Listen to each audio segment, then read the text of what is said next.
जानकी किशोरी जय जय प्रभु राम। राम राम। तो चलिए श्री रामचरितमानस के अयोध्या कांड के 11 दोहे 145 से 155 बहुत ही भक्ति रस से सना हुआ ये विषय है। महाराज दशरथ जी की भगवान श्री रामचंद्र जी के प्रति जो विरह वेदना है और किस प्रकार ये विरह प्रेम प्राणों से भी सर्वोत्कृष्ट है, इसका यहां पर हम दर्शन करेंगे। गोस्वामी तुलसीदास जी महाराज भगवान श्री रामचंद्र जी को इस समय चित्रकूट में अपनी वन लीला करते हुए छोड़ आए हैं। अब वे अपनी लेखनी को अयोध्या की तरफ ले आते हैं। सुमंत्र जी भगवान की आज्ञा से अयोध्या के लिए लौट तो गए, परंतु श्रृंगवेरपुर में ही रुके थे। जब निषाद राज जी लौट कर आते हैं, भगवान की आज्ञा मान करके श्रृंगवेरपुर में जब देखते हैं तो उन्हें समझाते हैं। निषाद राज सुमंत्र जी को समझाते हैं। सोचिए, ब्रह्मांड मुकुटमणि श्री अयोध्या धाम के महाराज दशरथ जी, उनके श्रेष्ठ मंत्रियों में एक मंत्री और उनके मित्र, श्रेष्ठ मित्र सुमंत्र जी, उनको समझा रहे हैं निषाद राज, परंतु वो समझ नहीं पाते। उनके पास शक्ति नहीं है कि वे अयोध्या को जा सकें, रथ को चला सकें। खड़े होने की हिम्मत नहीं है, शक्तिहीन हो गए। तब निषाद राज 4 सारथियों को उनके साथ भेजते हैं और वे रथ को लेकर के श्री अयोध्या की ओर चलते हैं। मार्ग में सुमंत्र जी की जो स्थिति है, मन स्थिति और शारीरिक स्थिति, उसका वर्णन गोस्वामी जी करते हैं। कहते हैं कि जैसे किसी वैश्य की, कोई बिजनेसमैन वैश्य हो, उसकी कमाई हुई सारी संपत्ति नष्ट हो जाए और वो कृपण रहा हो, जीवन भर कमाया तो बहुत धन परंतु किसी को दिया न हो। किसी क्षत्रिय के सामने धर्मयुद्ध आया हो और वो धर्म युद्ध से भाग गया हो। कोई श्रेष्ठ ब्राह्मण जो जीवन भर धर्म में चलता हो, धर्म मार्ग पर चलता रहा हो, धोखे से उसे कोई मदिरा पिला दे, उसका धर्म भ्रष्ट कर दे। कोई स्त्री जिसने जीवन भर पतिव्रत धर्म का पालन किया हो, परंतु दुर्भाग्य से उसका पति उससे दूर हो जाए या उसे दूर कर दे। ये जो पीड़ाएं संभव हैं, इन पीड़ाओं का अनुभव सुमंत्र जी कर रहे हैं। जब कैकेयी माता जी के कहने पर वे रामचंद्र जी को बुलाने गए थे महाराज दशरथ जी के पास में वरदान देने के लिए, वह तो उनके हाथ में था। वे चाहते तो ना कर देते और रामचंद्र जी को बुलाते नहीं, परंतु वो स्थिति वैसी ही है जैसे कृपण अपना धन लुटा दिया हो या लुट गया हो, कृपण का धन लुट गया हो। जब अयोध्या से निकल रहे थे, महाराज की आज्ञा मान करके भगवान श्री रामचंद्र जी को रथ पर बैठाकर, उस समय चाहते तो कह देते कि मैं रथ नहीं चलाऊंगा, और गुरु वशिष्ठ जी के साथ मिल करके कहते कि मैं रामचंद्र जी का राज्याभिषेक करवाना चाहता हूं, मैं इन्हें नहीं ले जाऊंगा। परंतु वहां पर क्षत्रिय की भांति वो रणभूमि को छोड़कर भाग गए और रामचंद्र जी को ले गए वन में। तमसा नदी के तीर पर जब सभी अवधवासी विश्राम कर रहे थे रात्रि में, उस समय भोर में उठ करके वे अवधवासियों को धोखा देते हैं विपरीत दिशा में रथ ले जाकर के रथ की खोज को मिटा करके और पुनः अवध को लौट आते हैं, पुनः वन की तरफ चले जाते हैं। अवधवासियों को पता नहीं चलता कि किस दिशा में भगवान गए हैं। इस प्रकार जैसे ब्राह्मण को धोखे से किसी ने मदिरा पिला दी हो। और चौथी बार जब रामचंद्र जी उन्हें लौटने के लिए कहते हैं गंगा पार उतरने पर, तब वो छोड़कर चले आते हैं रामचंद्र जी को। रामचंद्र जी ने उन्हें कह दिया कि मैं तुम्हें कहता हूं लौट जाओ, तो लौट गए। जैसे एक पतिव्रता स्त्री कह सकती है कि मैं नहीं दूर जाऊंगी आपसे, आप भले ही त्याग दो, वैसे ही वे चाहते तो कहते कि आप मुझे भले त्याग रहे हैं, मैं आपके पीछे पीछे ही चलूंगा, आपकी आज्ञा को नहीं मानूंगा।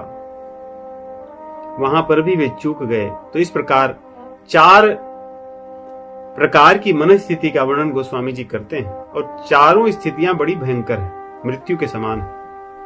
इसलिए वे चल तो रहे हैं, आंखों से उन्हें कुछ दिख नहीं रहा है, कानों से कुछ सुन नहीं पा रहे हैं, उनके अधर सूख गए हैं और लाठी लग गई है होठों पर। लाठी अर्थात कभी कभी व्यक्ति दुख में या बहुत थक जाने पर उसके होंठ पे लार जम जाती है, सूख जाती है, दिखने में भी अच्छा नहीं लगता। वैसी स्थिति सुमंत्र की हो गई है। फिर भी रथ पर बैठे चिंतन करते चले आ रहे हैं कि मैं जब अवध में जाऊंगा मुंह कैसे दिखाऊंगा। जिन अवधवासियों को मैंने धोखा दिया था उनके सम्मुख मैं किस मुख से जाऊंगा, उनसे क्या कहूंगा।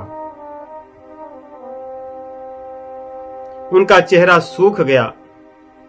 उसी प्रकार जैसे कोई व्यक्ति अपने माता पिता का वध कर दे तो उसका चेहरा सूख जाता है, उसके ऊपर पाप छा जाता है, उस पाप के कारण उसका मन या उसकी एक जो आभा है वो नष्ट हो जाती है।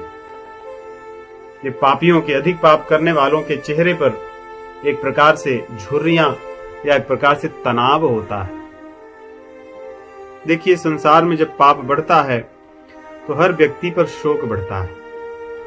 छोटे बच्चे से लेकर बूढ़े तक, धनवान से लेकर निर्धन तक, स्वस्थ से लेकर रोगी तक, कुरूप से लेकर सुंदर, कितने भी कोई लोग हों, हर व्यक्ति के चेहरे पर, उसके मुखमंडल पर आभा नहीं रह जाती, क्योंकि वायुमंडल में पाप ही पाप होता है। और इसका दर्शन हम सर्वत्र कर सकते हैं आज के युग में। कोई व्यक्ति प्रसन्न या आभावान नहीं दिखता, क्योंकि पाप सर्वत्र, वायु में, जल में, सर्वत्र व्याप्त है। तो उनके चेहरे का जो वर्ण था वो उतर गया। ऐसा लग रहा था मानो वे माता पिता का वध करके आ रहे हों। और उसी प्रकार उनकी स्थिति है। गोस्वामी जी लिखते हैं, जब जीव जीवन भर पाप करता है, उसके पास कोई पुण्य क्या धन नहीं होता, पुण्य रूपी राशि नहीं होती, और जब यमदूत उसे मार कर ले जाते हैं तब वो बहुत रोता बिलखता है, तड़पता है, पश्चाताप करता है, पछताता है कि हे राम, मैंने अपने जीवन में कोई पुण्य नहीं किया, अब तो मेरे हाथ से सब कुछ लुट गया, अब मैं कुछ नहीं कर सकता, प्राण तो चले गए, शरीर तो छूट गया। ऐसी ही दशा होती है जब व्यक्ति जीवन में कोई पुण्य कर्म नहीं करता। आज सुमंद्र की वही स्थिति है। हानि गलानी विपुल मन व्यापी, जमपुर पंथ सोच जिमि पापी, जमपुर पंथ सोच जिमि पापी। सोच रहे कि मैं किस मुख से अवध में प्रवेश करूंगा। यदि मुझे किसी ने देख लिया, दौड़कर मेरे पास आएंगे कि हमारे राम कहां हैं, उन्हें आप कहां छोड़ आए। मैं उन्हें उत्तर कैसे दूंगा? क्या मुख लगा करके, क्या मैं अपने हृदय पर वज्र बैठा करके उन्हें उत्तर दूंगा? मेरा हृदय फट नहीं जाएगा उनके प्रश्न को सुनकर? चलो मैं नगर वासियों के प्रश्न को तो सह लूंगा, हृदय पर पत्थर रख करके, वज्र रख करके अवधवासी जो मुझे पूछेंगे मैं उन्हें कुछ कह दूंगा, बता दूंगा। परंतु जब माताएं दौड़ी आएंगी मेरे रथ को देखकर, रथ पर फहराने वाली इस रघुकुल की ध्वज पताका को देखकर, सूर्यवंश की ध्वज पताका को देखकर, दूर से ही जब माताएं अपने महलों से देखेंगी, वे दौड़ी दौड़ी मेरे पास आएंगी कि मेरे राम कहां हैं। मैं उन्हें क्या कहूंगा?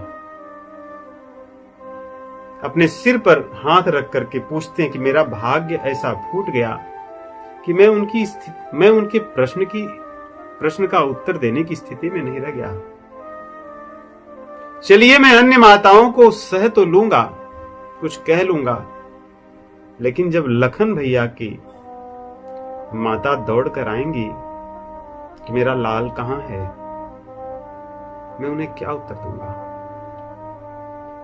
और उससे भी आगे कठिन स्थिति तब आएगी जब माता कौशल्या दौड़कर आएंगी। वे तो राम को ऐसे प्रेम करती हैं जैसे अभी अभी जन्म दी हुई गौ माता अपने वत्स को प्रेम करती है, अपने बछड़े को प्रेम करती है।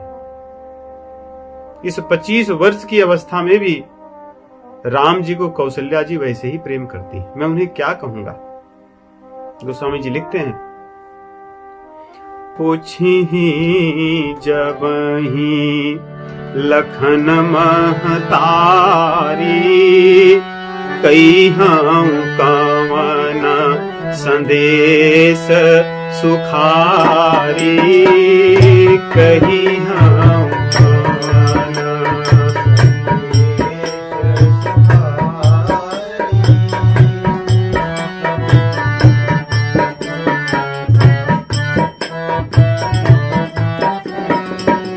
राम जननी जब आई ही थाई, सुमीर बछ जिमि धेनु लवाई, सुमीरे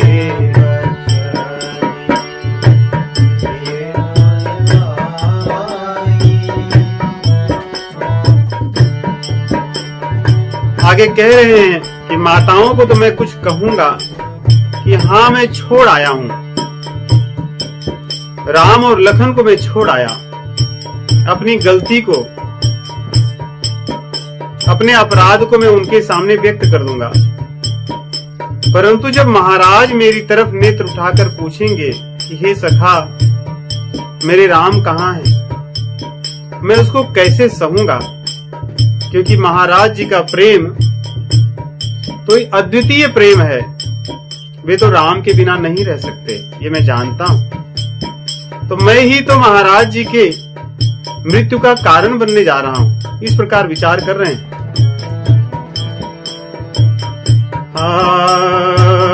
पूछी जब ही राव दुख दीना, जीवन जासुर नाथ दीना,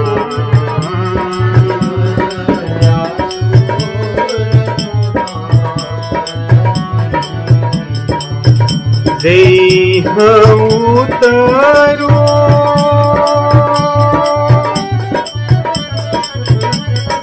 कवन मुहलाई, कुशल कुंवर पहुँचाई, कुशल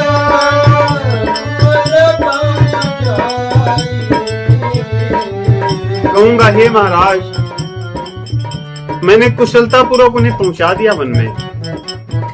और ये सुनते ही महाराज क्या करेंगे? जैसे ये सुनेंगे अपने प्राण को वो त्याग देंगे, मैं जानता हूं।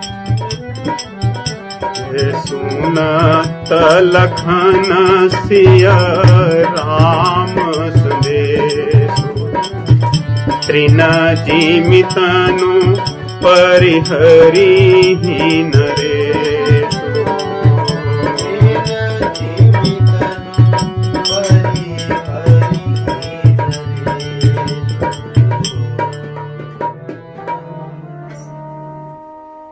मैं जानता हूं जैसे तिनके को फेंकने में, त्याग देने में किसी व्यक्ति को कोई पीड़ा नहीं होती, वैसे ही अपने इस शरीर को महाराज क्षण भर में त्याग देंगे, ये मैं जानता हूं।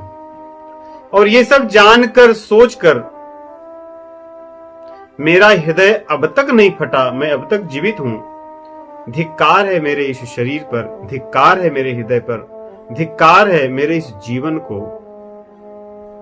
अपनी तुलना वे कीचड़ से कर रहे हैं और कह रहे हैं कि मैं तो कीचड़ से भी निकृष्ट हूं। जब कीचड़ में से जल सूख कर निकल जाता है तो वहां की मिट्टी फट जाती है। इसीलिए जब बहुत अनावृष्टि के कारण दुकाल होता है, सूखा पड़ता है, उस समय भूमि फट जाती है। तालाबों में जब जल पूरी तरह सूख जाता है तो भूमि वहां की फट जाती है, कीचड़ नष्ट हो जाता है।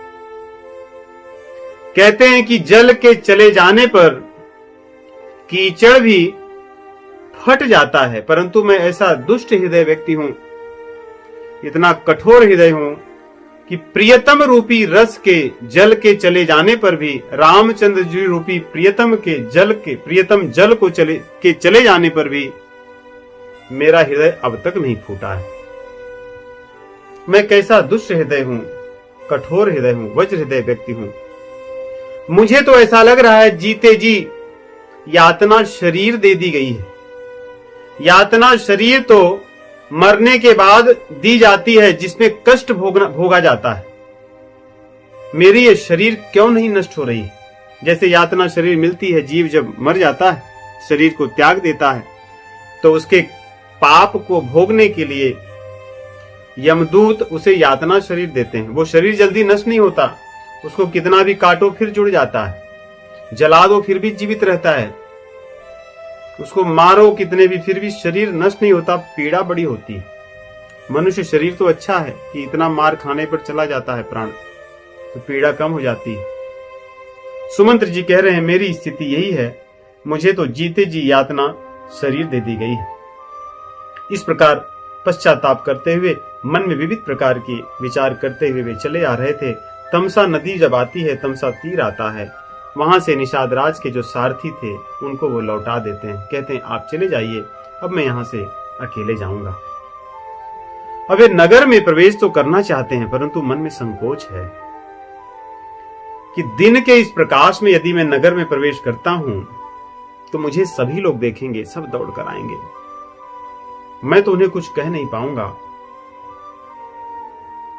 इसलिए क्यों न यहीं कहीं छिप कर रहूं, जब अंधेरा हो जाए, रात्रि हो जाए, लोग सो जाएं, तब मैं जाऊंगा।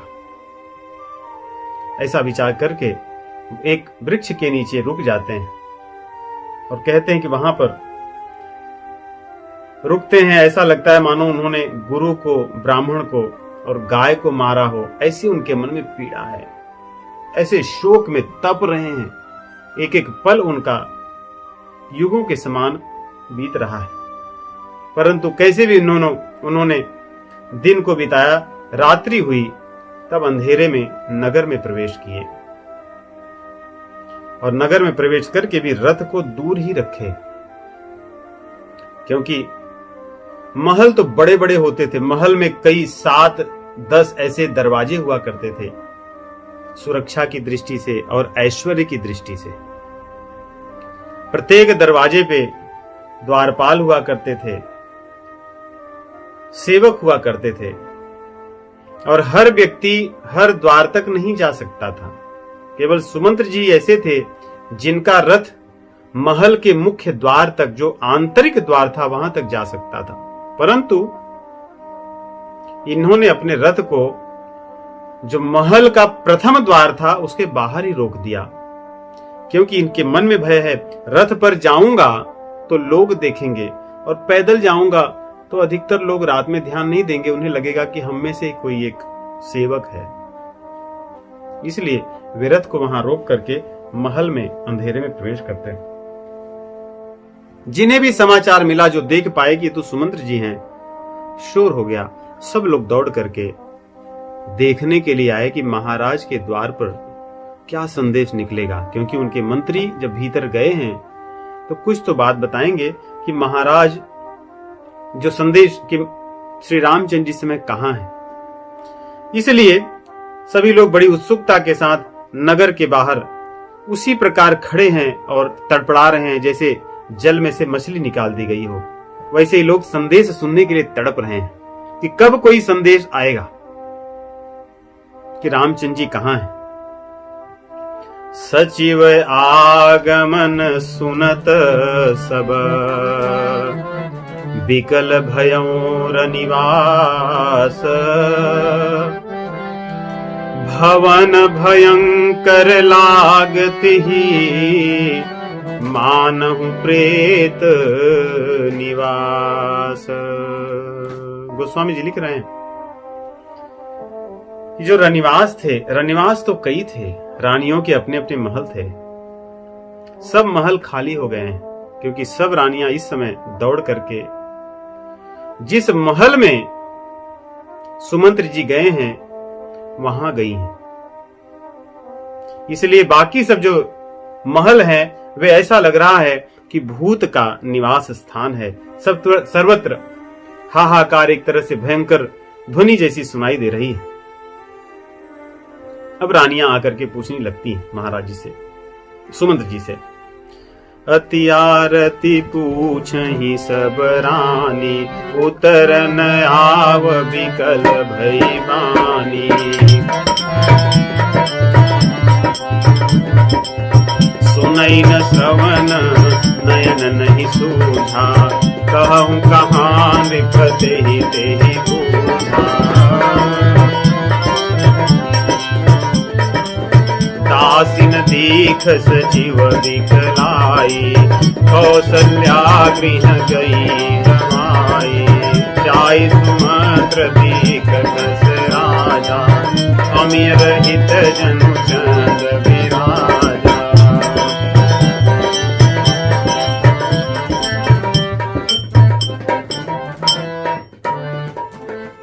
रानियां उनसे पूछती हैं, आप कहिए। वे कुछ बोल नहीं पाते और न किसी प्रकार संकेत करके ही कुछ कह पा रहे हैं। वे पूछने का प्रयास करते हैं कि महाराज कहां हैं, क्योंकि वो देख भी नहीं पा रहे हैं, यहां वहां ढूंढ नहीं पा रहे हैं। और आगे लिख रहे हैं कि लोग बता रहे हैं कि महाराज कौशल्या जी के महल में हैं, परंतु वो सुन भी नहीं पा रहे हैं। इसलिए जो दासियां थी वो उनको संकेत करके या उनको ले जाती हैं माता कौशल्या जी के महल पर, जहां महाराज इस समय विराजमान हैं। उनकी स्थिति को देखकर उनके मन में इतनी पीड़ा हुई, मानो चंद्रमा तो हो परंतु उसकी आभा नष्ट हो गई हो, उसमें अमृत न हो। अमृत के बिना चंद्रमा का क्या महत्व है? कोई महत्व नहीं। उसी प्रकार जैसे ययाति स्वर्ग लोक से गिर चुके थे, या संपाति का जब पंख जल गया था तो किस प्रकार वो तड़पड़ा कर गिरा था, वैसे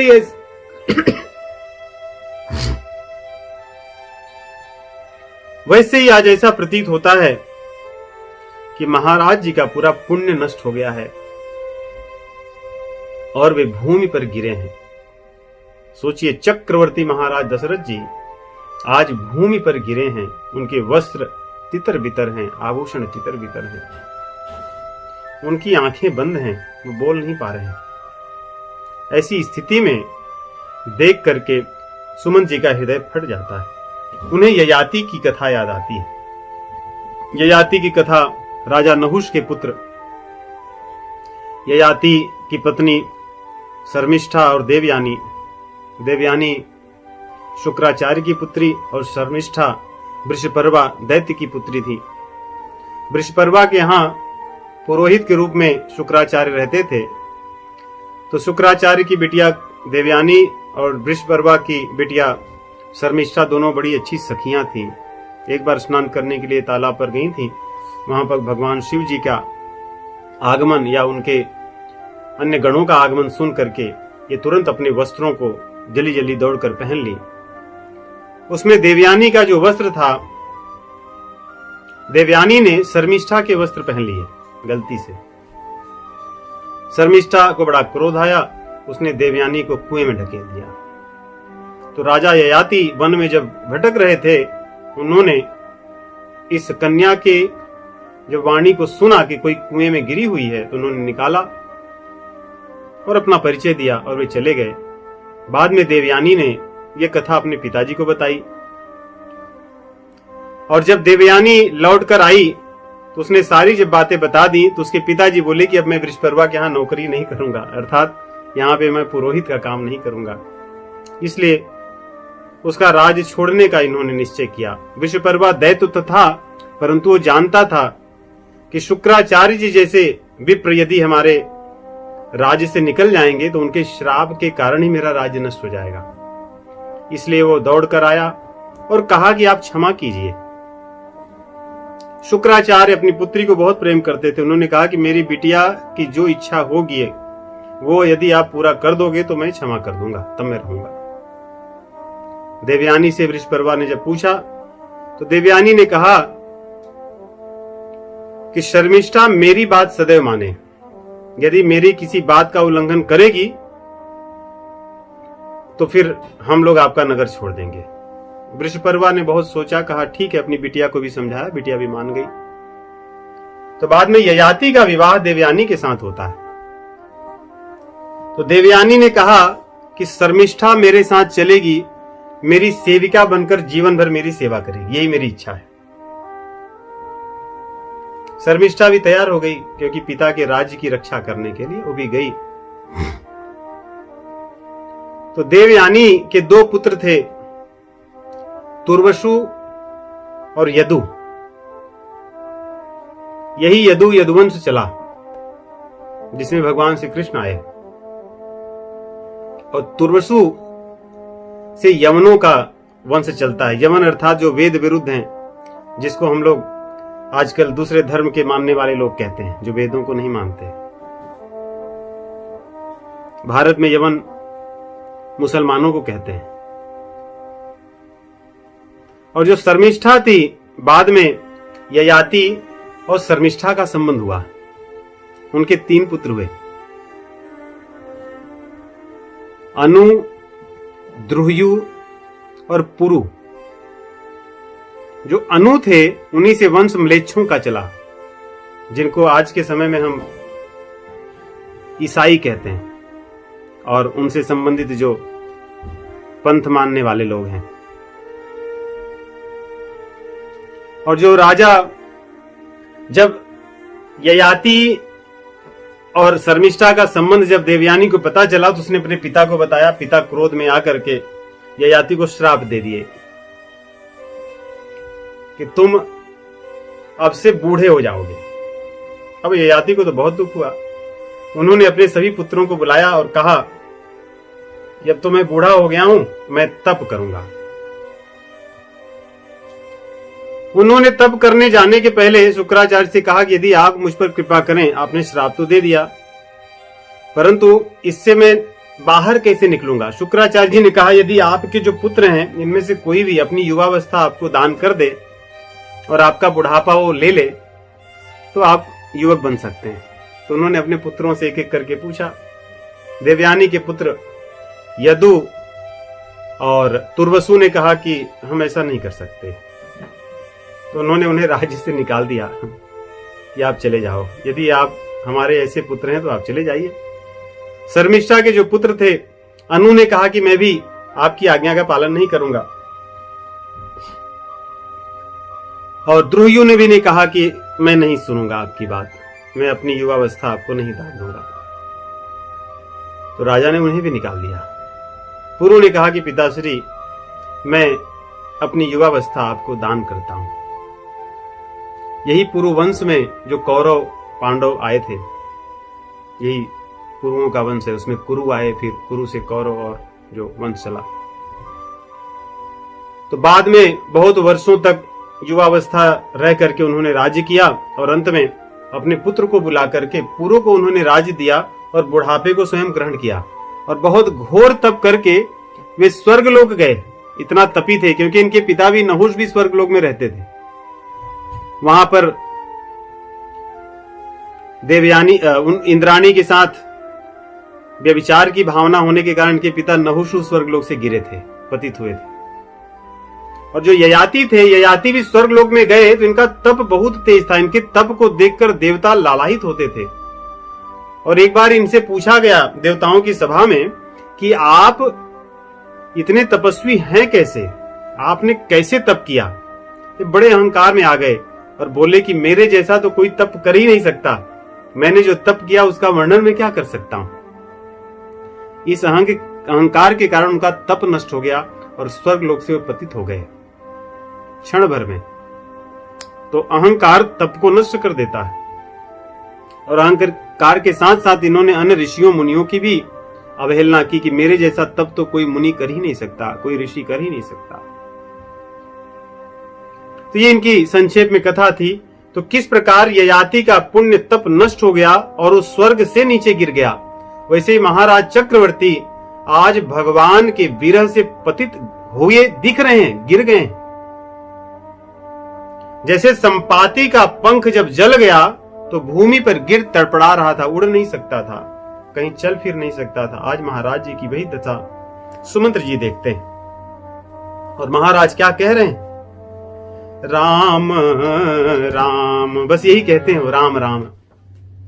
देखिए शब्द बहुत प्राचीन है, राम राम। रामचरितमानस में तो बहुत बार आता है। हनुमान जी और विभीषण जी मिलते हैं तभी भी वही कहते हैं, राम राम ते सुमिरन कीन्हा। भैया राम राम, वो भी राम राम कह के परिचय देते हैं। और हमारे संतों ने भी राम शब्द की व्याख्या इतनी सुंदर की है, कहती राम शब्द में ही सब आ जाता है। राम में ही कृष्ण आते हैं, राम में ही ओम आता है, राम में राधा और माधव दोनों आते हैं, राम में राघव और मैथिली दोनों आते हैं। इसलिए राम कह दिए तो सब हो गया। संत कहते हैं ब्रज के, कहते मैं तो राम कहता हूं, क्यों? रामे राधा बसत हैं, में माधव जान। राम में राधा जी और में मदन मोहन माधव जी। इसलिए राम कहे दोनों मिले। राम कहने से रामचंद्र जी और मैथिली जानकी ये भी मिल सकते हैं, और राम कहने से राधा माधव दोनों ये भी मिल सकते हैं। राम कहे दो मिले, जानत संत सुजान। तो महाराज दशरथ जी तो राम राम कह राम स्नेही, पुनि कह राम लखन वैदेही। राम राम, मेरे राम कहाँ हैं? मेरे प्रेमी स्नेही राम जी कहाँ हैं? कितना प्रेम है राम से उन्हें। कहते हैं मेरे राम बड़े स्नेही हैं। फिर कहते हैं राम लखन और वैदेही कहाँ हैं? उनके मुझे दर्शन कराओ। जैसे वे कहते हुए दूर से देख रहे हैं, सुमंत्र जी अभी तक वहां पहुंचे नहीं हैं, दौड़कर उनको दंडवत करते हैं। और सुमंत्र जी सदैव महाराज जी को जय जीव कहते हैं, जय जीव, अर्थात आपकी जय हो और आप चिरंजीवी हो। हैं तो उनके सखा, परंतु सदैव उनके दीर्घ आयु की प्रार्थना करते हैं। इसलिए कहते हैं जय जीव। जब जब सुमंत्र जी भगवान से मिलते हैं, महाराज जी से मिलते हैं, जय जीव कहते हैं, आपकी जय हो महाराज, आप चिरंजीवी हो में। ऐसा कह करके उनको दंडवत प्रणाम किए। और जैसे ही महाराज जी ने देखा, उन्होंने कहा राम कहां है मेरे? कहां सुमंत्र? कहां सुमंत्र कह राम, कि मेरे कहो सुमंत्र कह राम। हे सुमंत्र कहो मेरे राम कहां हैं? सोचिए कैसी उनकी उत्कंठा है रामचंद्र जी को देखने की। उन्हें कुछ और सूझता ही नहीं, उनकी हिम्मत नहीं है उठने की। लेकिन उनको पकड़कर अपने हृदय से लगा लिए सुमंत्र को। मेरे राम जी का संदेश कहो, और अपने पास में बैठा करके रोने लगे। उनके नेत्रों से अश्रु बहने लगा और पूछने लगे, कह रहे हैं, राम कुशल कहू सखा स्नेही, कहाँ रघुनाथ लखन पै देहि, कहाँ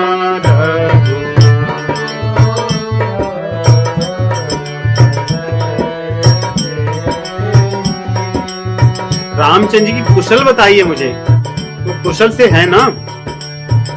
लखन वैदेही कुशल पूर्वक तो है ना? कह रहे हैं आगे प्रश्न, क्योंकि दिख नहीं रहे हैं ना रामचंद्र जी, तो पूछ रहे हैं, आने तेरी की बनहि सिधाए, सुनत सचिव लोचन जल छाए, सुनत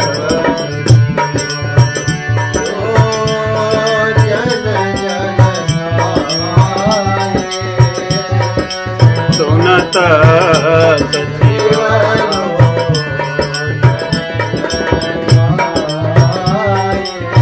मेरे रामचंद्र जी चले गए या उन्हें लौटा कर ले आए हो? बोलते क्यों नहीं?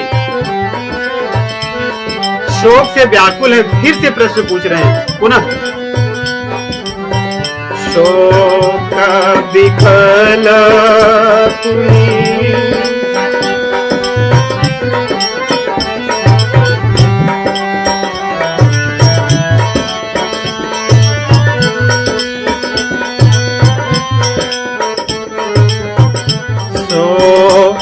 विकल पुनि पूछ नरेशु, कहो सिया राम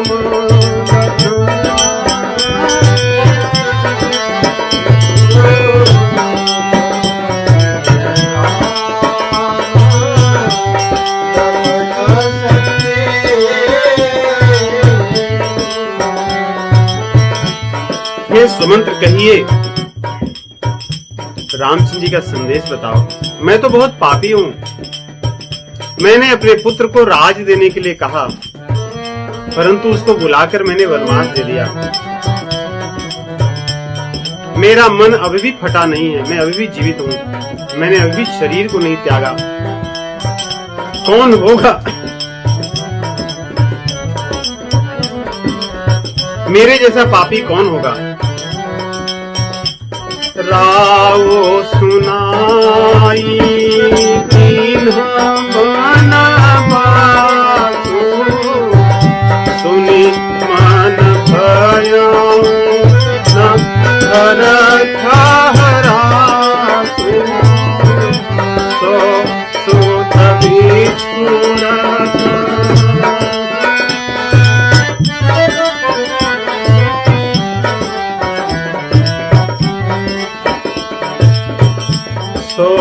सोत बिछुड़त गए न प्राणा,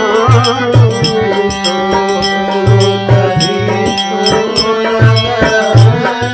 गए न प्राणा, ओ पापी बड़ मोहि समान,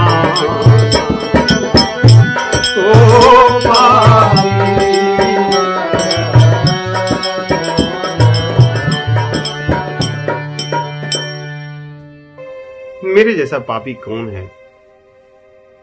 कह करके व्याकुल हो जाते हैं, कहते हैं मुझे ले चलो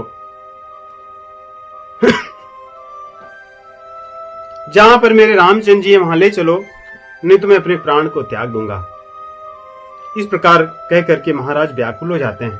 सुमंत्र जी उन्हें समझाते हैं, कहते महाराज आप तो धैर्यवान हैं, आप तो चक्रवर्ती महाराज हैं, कितने धैर्य से और धर्म के साथ आपने राज्य किया है, आप तो ज्ञानी हैं, पंडित हैं, आप तो वेद शास्त्र धर्म को जानने वाले हैं, आप ऐसी बातें क्यों कर रहे हैं? आपने सत्संग किया है सदैव, इसलिए आप ऐसी बातें न कहिए। जन्म मरण, लाभ हानि, भोग, ये सब किसी के हाथ में नहीं होते, ये तो प्रारब्ध के वश में है। इसलिए आप मरने की बात कह रहे हैं, ऐसा मत कहें।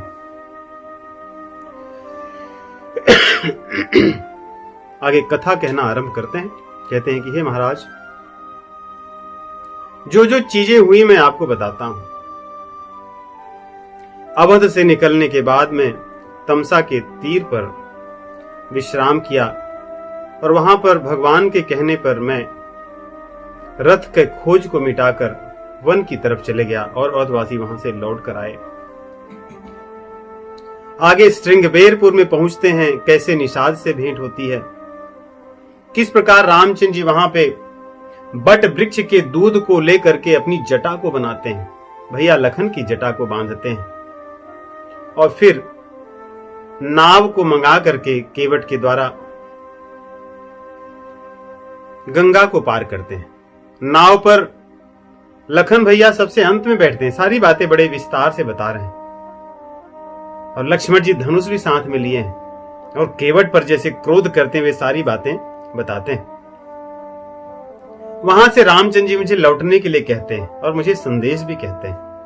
कहते हैं कि पैर पकड़ लेना पिताजी का मेरी तरफ से और उन्हें कहना कि मेरी चिंता नहीं करेंगे, मेरी प्रणाम उनको कहिएगा और कहना कि हे पिताश्री, आपका जो पुण्य है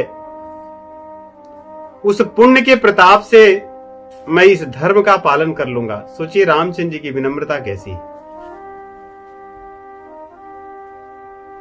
कह रहे हैं कि आप पिताजी के लिए कह रहे हैं कि पिताजी का जो पुण्य है उसी के प्रताप से मैं वन में 14 वर्ष बिता लूंगा और जैसे भी रहूंगा सुख में रहूंगा। बस आपकी कृपा होगी, आप प्रसन्न रहना, आप मुझ पर अनुग्रह करना। 14 वर्ष बीतने पर मैं आऊंगा। आगे माताओं के लिए कहते हैं कि माताओं को समझाना, उनको परितोषित करना, विनम्रता पूर्वक मेरा प्रणाम उनको कहना। और जिस प्रकार देखिए बार बार कहते हैं, हर जगह उनको पिताजी से रामचंद्र जी को कितना प्रेम है। यदि आप इन चौपाइयों में देखें, माताओं के लिए संदेश अपना तो दिए, माताओं को कहते हैं कि ऐसे रहना कि पिताजी को कोई कष्ट ना हो, वे प्रसन्न रहें। तुलसी करे सोई जतन जही, कुशली रहें कौशल धनी। माताओं के लिए संदेश। आगे गुरु जी के लिए संदेश कहते हैं, गुरु सन कहब संदेश, बार बार पद पदम गही। बार बार गुरु जी के चरणों को पकड़ लेना और उन्हें संदेश कहना मेरी तरफ से। और क्या संदेश? पिताजी के लिए संदेश, करब सोई उपदेश, जेहि न सोच मोहि अवधपति। इन चौपाइयों में महाराज दशरथ जी का जो प्रेम है भगवान के प्रति वही प्रकट हो रहा है। इतना प्रेम यदि रामचंद्र जी किसी को करते हो तो कौन उन्हें इतना प्रेम नहीं करेगा। सब जगह जो भी संदेश उन्होंने दिया, सभी संदेश में केवल पिताजी के लिए किया। माताओं के लिए संदेश में पिताजी को, गुरु जी को जो संदेश दिया उसमें पिताजी के लिए, कि जो पिताजी के लिए हितकर हो वैसा संदेश उन्हें कहिएगा, जिसमें वो कुशल रहें, उनका शोक कम हो, उनकी पीड़ा कम हो। आगे देखिए, पुरजन और परिजन के लिए, नगरवासियों के लिए और संबंधियों के लिए संदेश भेज रहे हैं। पुरजन परिजन सकल निहोरी, तात सुनायो बिनती मोरी। हे सुमंत्र तात, परिजन पुरजन को संदेश दीजिएगा। क्या संदेश? सोई सब भांति मोर हितकारी, जाते रहन नाथ सुखारी, जाते।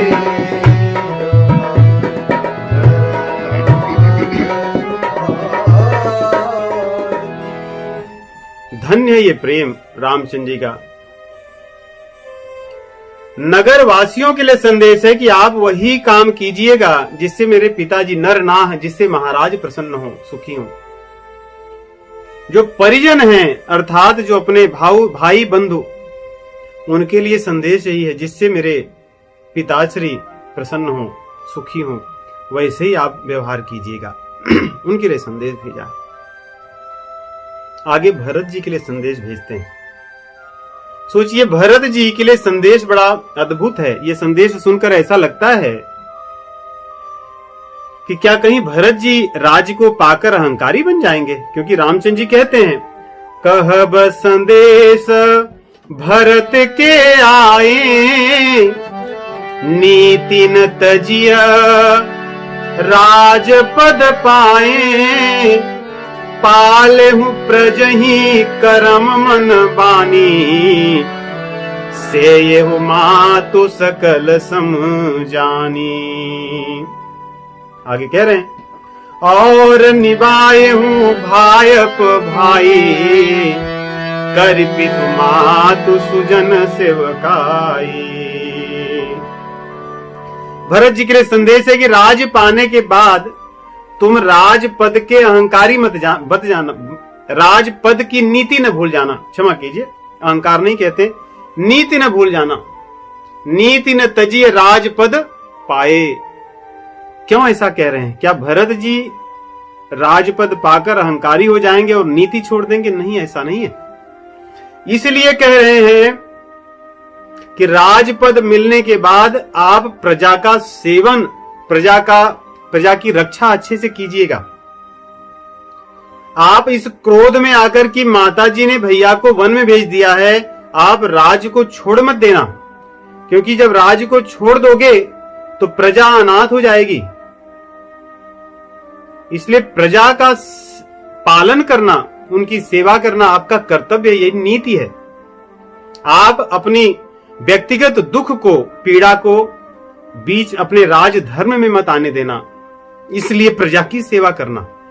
इसलिए भगवान कह रहे हैं कि नीति को मत छोड़ना, क्योंकि उनको पता है कि भरत को जब पता चल जाएगी सत्य बात क्या है, तो भरत राज को छोड़ देंगे।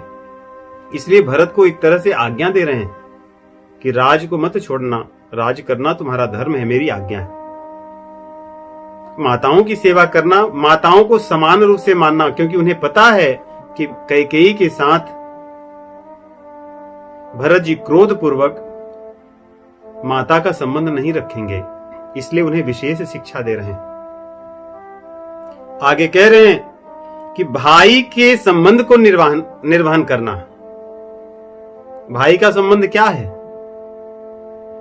जेठ स्वामी सेवक लघु भाई, दिन कर कुल कई रीति सुहाई।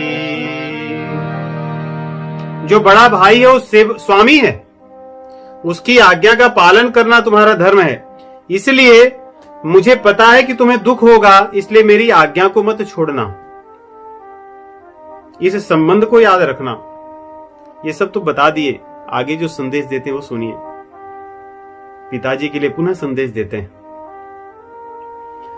तात भांति ते ही राखब राऊ, तात भांति राखब राऊ, सोच मोर जेहि करई न काऊ।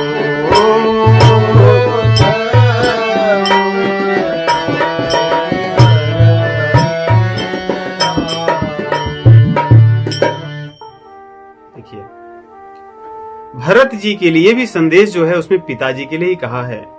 कहते हैं आप सब चीजें वैसे ही कीजिएगा जिससे पिताजी को किसी प्रकार की चिंता न हो, शोक न हो। इस प्रकार कहते हैं सुमंत्र जी। आगे बताते हैं कि भगवान ने तो ये संदेश दिया है, लेकिन लखन ने कुछ बातें कही हैं वो बड़ी कठोर हैं, इसलिए मैं उन्हें नहीं कहूंगा। और दूसरे इसलिए भी नहीं कहूंगा कि रामचंद्र जी ने मुझे शपथ दी है इसलिए मैं उनकी बात को तो नहीं कह सकता।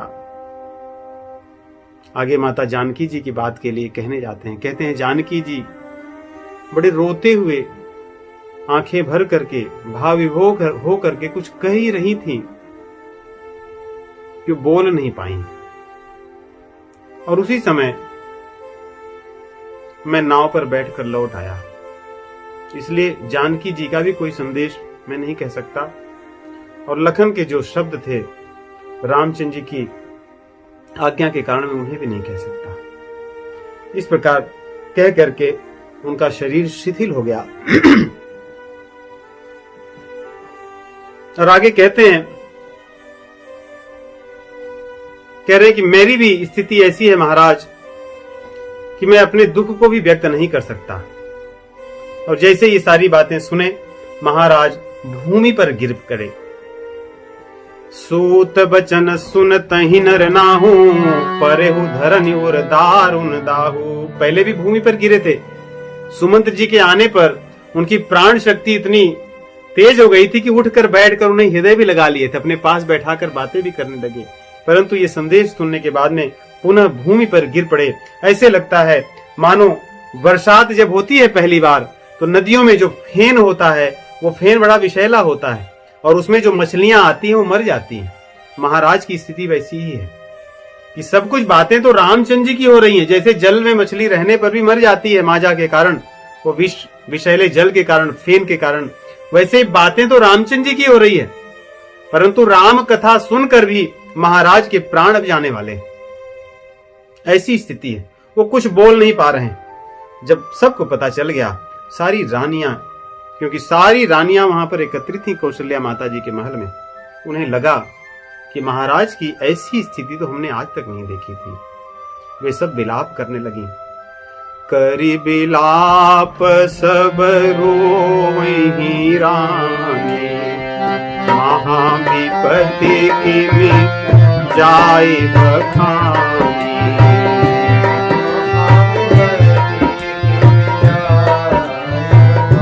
ऐसा दुख अयोध्या में कभी नहीं हुआ।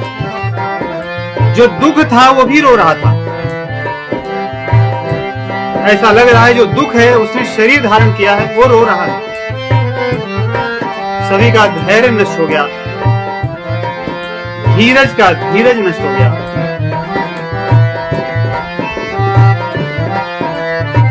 सुनि विलाप दुख हूँ दुख लागा, धीरज हूँ कर धीरज भागा।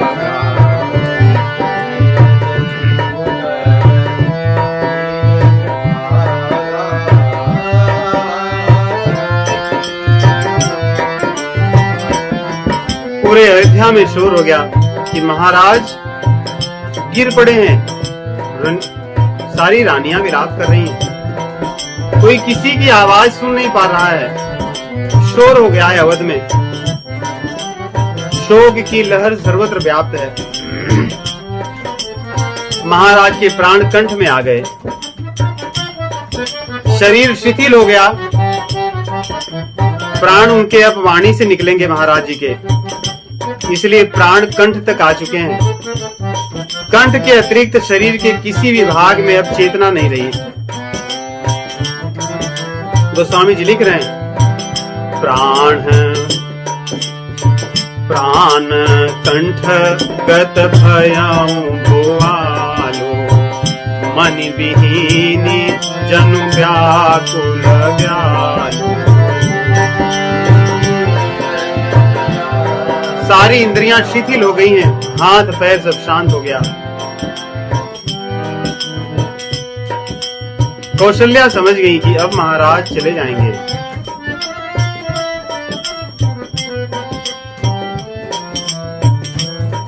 उन्हें लगा कि अब इस सूर्य कुल का जो सूर्य है वो अब सोने वाला है। कौशल्या दीख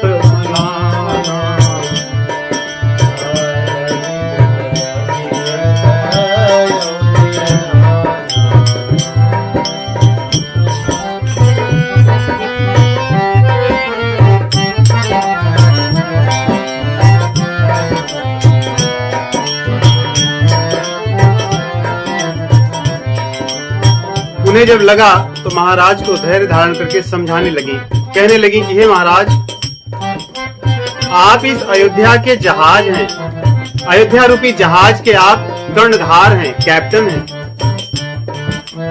हम सब अवध के लोग अयोध्या रूपी जहाज में बस चलते हैं,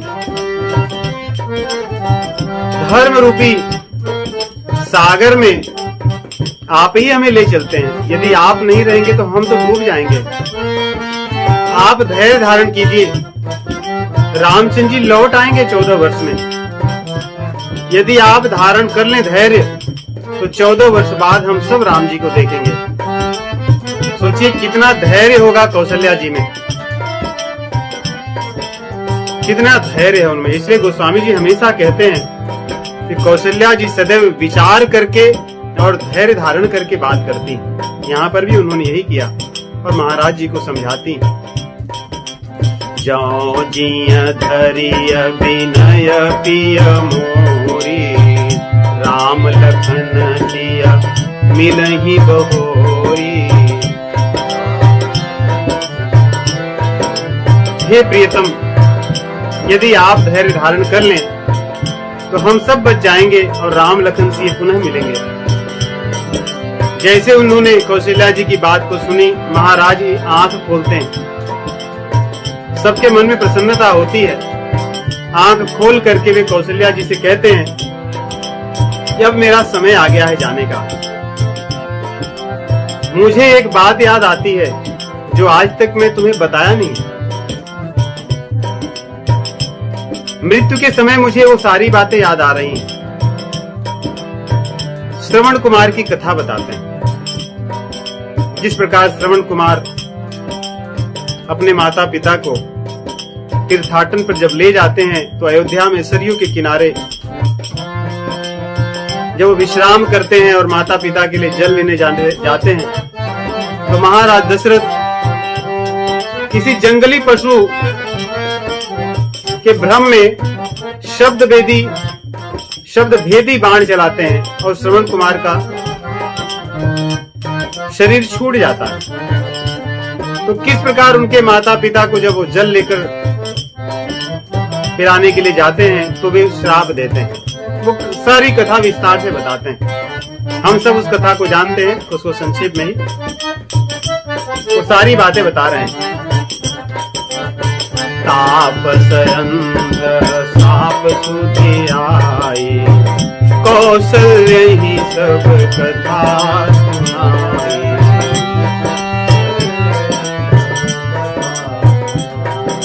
अब कह रहे हैं कि धिक्कार है मेरे जीवन को, कौशल्या जी से बोल रहे हैं, क्योंकि वो कह रही हैं कि आप धैर्य धारण करो।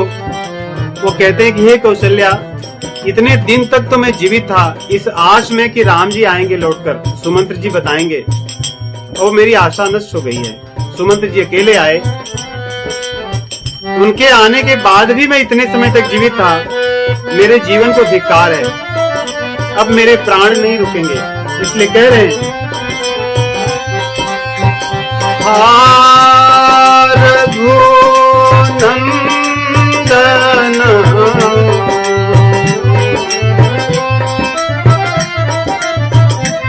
प्राण पीरीते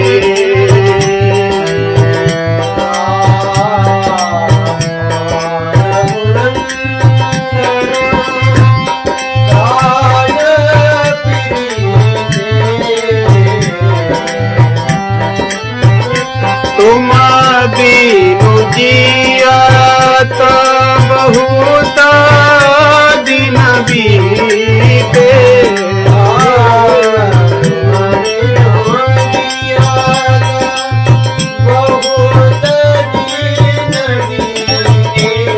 बहुत दिन हो गया हे राम, आज ही मैं जीवित हूँ आपके बिना। जानकी लखन हार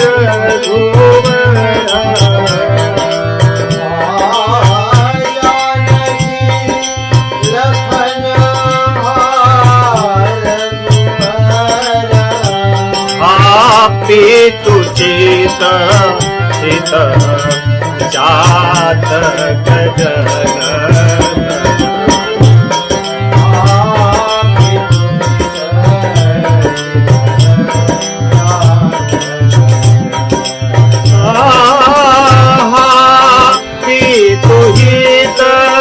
चित चातक जलधरा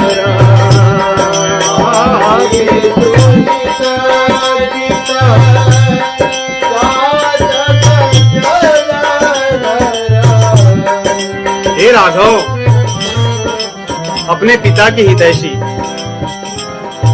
वैसे तो पिता हितैषी होता है पुत्र का, लेकिन महाराज जी कह रहे हैं मेरे हित रूपी चातक के आप हितैषी रूपी जलधर हो, बादल हो।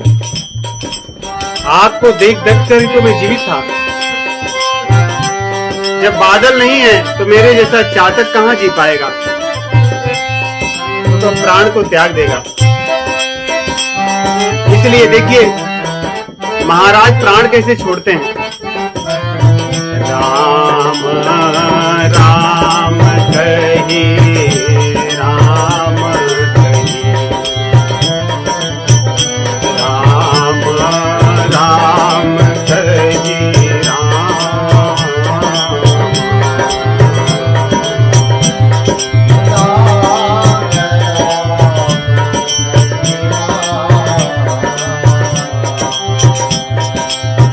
राम राम कही राम कही राम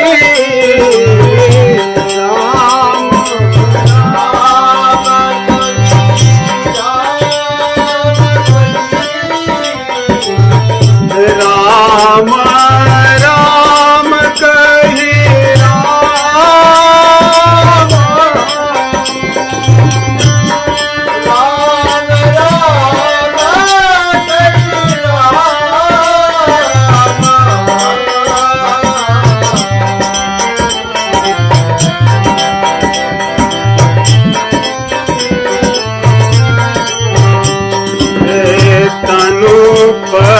हरि रघुबर राव गया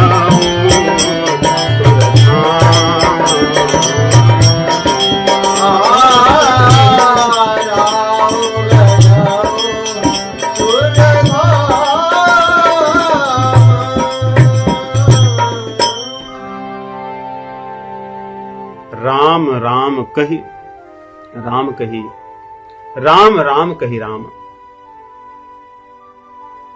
यही जीने और मरने की सार्थकता है।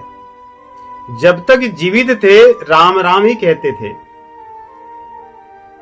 और जब प्राणों को तज रहे थे उसमें भी राम राम कहे।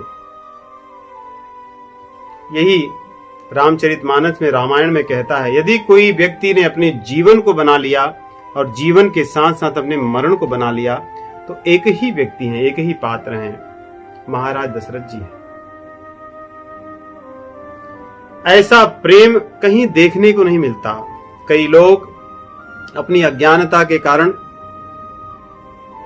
शास्त्रों का विशेष रूप से ज्ञान न होने के कारण, सत्संग के अभाव के कारण महाराज दशरथ जी को काम के वशीभूत समझते हैं, कामी पुरुष के रूप में देखते हैं कि कैकेयी के प्रति काम भाव के अधीन होकर महाराज जी ने ऐसा कर्म किया। यदि वे ऐसा सोचते हैं तो वे ऐसे ही समझिए जैसे पक्षियों में उलूक होता है, उसको दिन में नहीं रात्रि में दिखाई देता है। वे वैसे ही हैं। शास्त्रों में भी उन्होंने अपने मोह के ही वशीभूत होकर के ज्ञान को अर्जित किया है। वो ज्ञान नहीं, अज्ञान है। ये जो दोहा है ये महाराज दशरथ जी के प्रेम को दर्शाता है, विरह प्रेम को। कामी पुरुष के कभी लक्षण ऐसे नहीं हो सकते। भगवान के वन गमन के जाने से लेकर महाराज का शरीर छूटने तक जो लीला है रामायण में, किसी कामी पुरुष तो उसके दूर दूर तक भी नहीं आ सकता कभी। महाराज ने कैकेयी से कभी बात ही नहीं की जीते जी, भगवान के वन गमन जाने के बाद। और उन्होंने रामचंद्र जी के वियोग में अपने प्राण को त्याग दिए। आगे की कथा हम अगले सप्ताह देखेंगे। राम राम।